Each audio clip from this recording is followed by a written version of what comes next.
A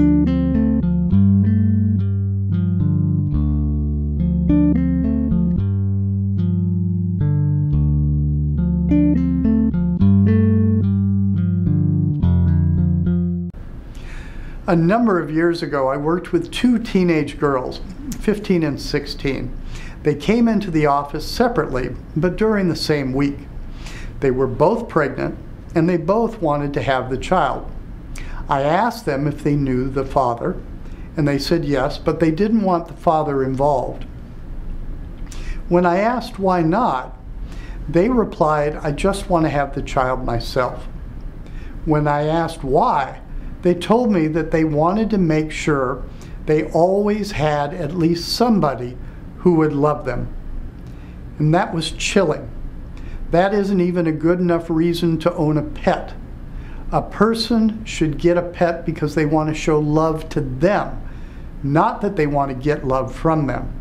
Those little girls were asking to be taken care of, and the tendency is that their children are going to feel enmeshed and abandoned by them. On some level, they will know that this is not real love. When that realization occurs, it creates a very deep hole in the soul where the parenting should have been. That causes the child to become only partially individuated.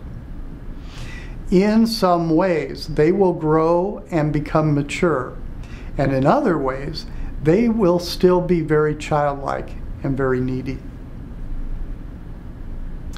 If a person has been brought up in this fashion, and my contention is that most people have, when they turn 18, they have a hole in their soul. They feel like half of a person, and what they want is to find their one true soulmate in order to obtain the other half.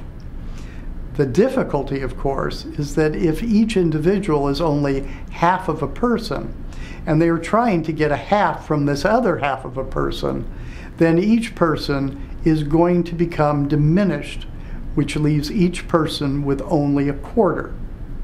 What is amazing about these kinds of relationships is that they are viewed as completely normal. What each person is looking for, of course, is their one true soulmate. And our culture says, that's right, everyone is destined to find their soulmate. In reality, there are many people who we could have very loving and very happy relationships with. There are no just one soulmates, only great partners. We are whole and not halves. The reality is that out of the billions of people in our world, the chances of a person finding their one true soulmate is ludicrous. The belief is that once that partner is found, everything is going to be perfect. The goal is then to merge gloriously and become one. That isn't love. That's self-love. It's possessive love, immature love, only romantic love, and that's what our culture normalizes. If you look at the movies and listen to the music, what you hear is, "You are my everything, and I'll die without you. In fact, you're my better half." We don't even get to be our own better half because the other person somehow is better than we are. It is absolutely crazy. It is self-defeating, and that is why our divorce rate is up to 50%, because the individuation and maturity isn't there to establish a good relationship. When two people who have not fully individuated come together, they experience for the first time in their lives the feeling of being whole. What the man is asking for, of course, is a full, independent woman of the new millennium to be strong and a partner, but at the same time, when he feels sick, for mommy to rub his forehead.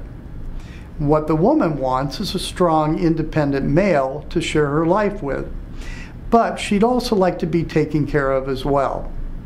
The difficulty occurs when these contradictory roles begin to blur, and it comes down to deciphering when one is asking for a full, independent, and loving partner, and when they are asking to really be parented.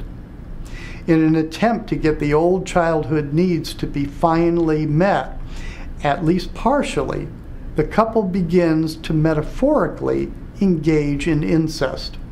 And eventually, they feel it on a very vague level. It's not something that people really know consciously, but they often call each other mommy or daddy.